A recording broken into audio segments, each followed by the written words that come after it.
Yan, bali nandito ako ngayon sa project namin sa Monterasas. So updated tayo sa pinapagawa natin. Nagsimula tayo dito sa basement 3. Ito. Yan. Punta natin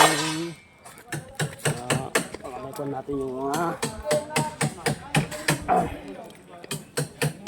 tie beam. Ito na nililihat niyo yung poste. Yan.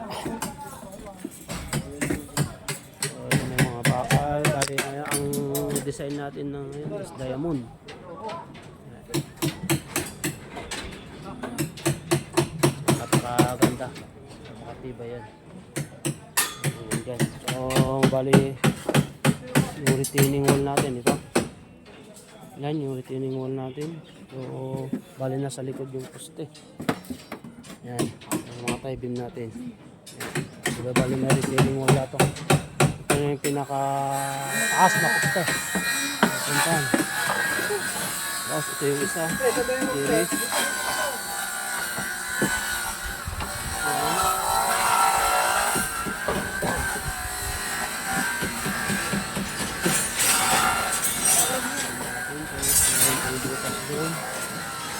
Saka na lang isisit yung kan. Isit yung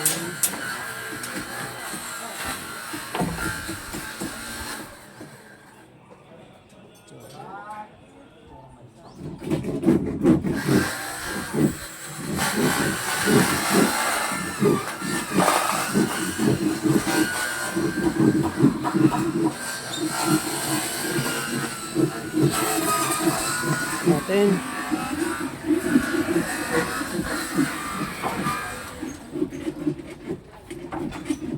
No, Kuya Mario, kumusta? Kumusta ang bakasyon?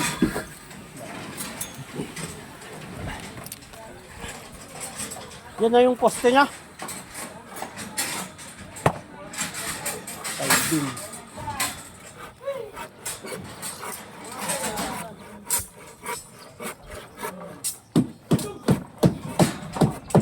Yung mga spacer na tayo nilagay.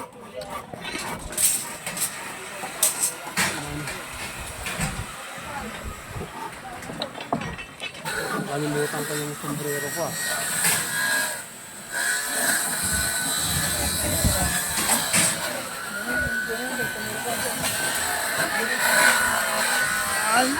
tayo. Ito, maglagay na tayo ng mga spacer. Ayun na, ready to buhos ito. Saan natin yung tie beam nya.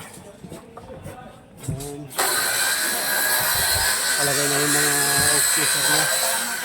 So, kompleto na ito. So, bali ang ginamit natin dito. Bali ang ginamit natin dito mga construction is 340. Ang nilagay natin dito 340 na 20mm.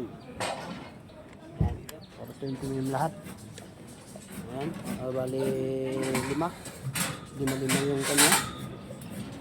Tapos naglagay sa Anax 1 dito yung bar nya. Sa bar nya matibay na matibay. Bilangin natin is 1, 2, 3, 4, 5. Yan, 5. Tapos 1, 2, 3, 4, 5, 6, 7, 8.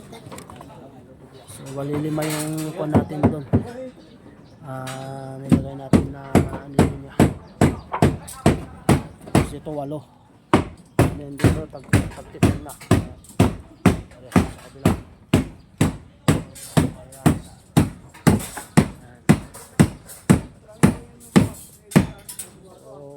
Napakatibay na poste. Yan.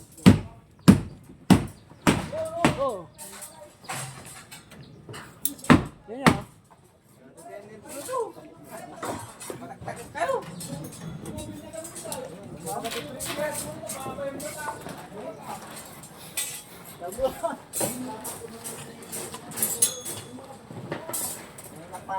Ang ginawa natin dito is nandito yung retaining wall.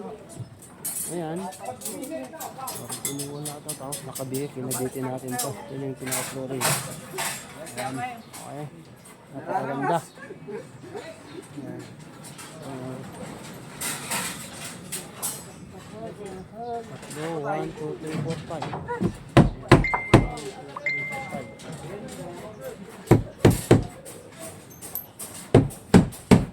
So, ito pala yung diamond na ako natin. Yan.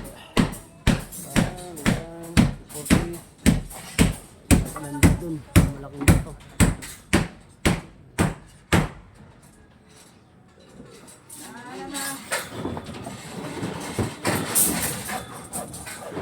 So gagawin na natin para pinsalan yung buhos is yung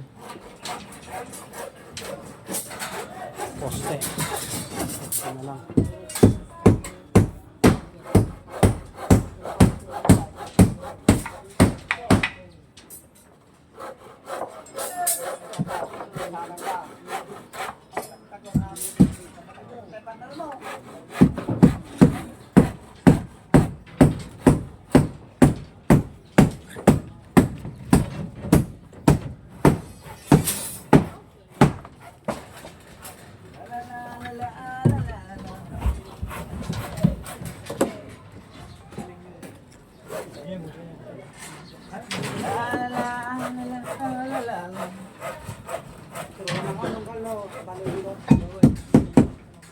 Pacheck yung alay nga ate ha.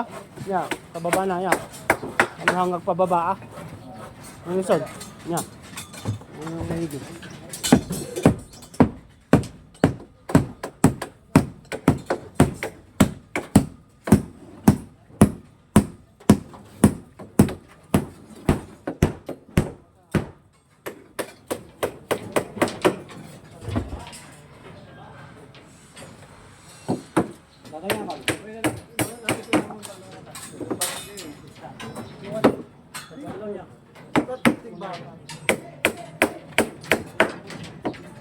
Yan, construction.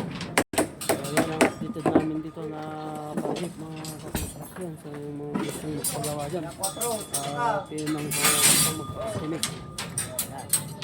So, may mga professional tayong architect, engineer, na lisensyado, ang contractor din na lisensyado. So, bali pa natin sa bali building permit. Ipa-process na rin tayo. Process na rin tayo ng building permit. Kompleto na po tayo. So, site visit natin dito sa site na ginagawa natin. So, sisimula muna kami dito sa basement 3. Yung pinaka-basement 3. Kailangan matibay yung pundasyon. So, ito yung basement 2, basement 1, hanggang doon sa taas. 5 palapag to. Mga construction. Yan.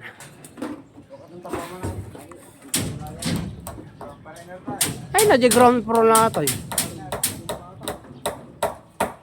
1, 2.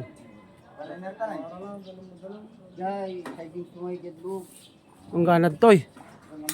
Kuya Mario, hanggang dito ba yung ground floor niya?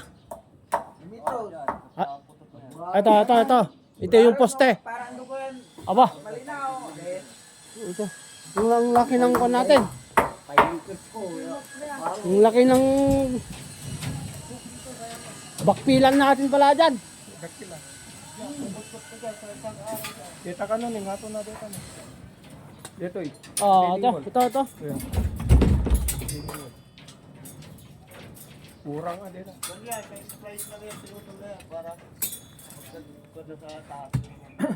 Tupin na lang.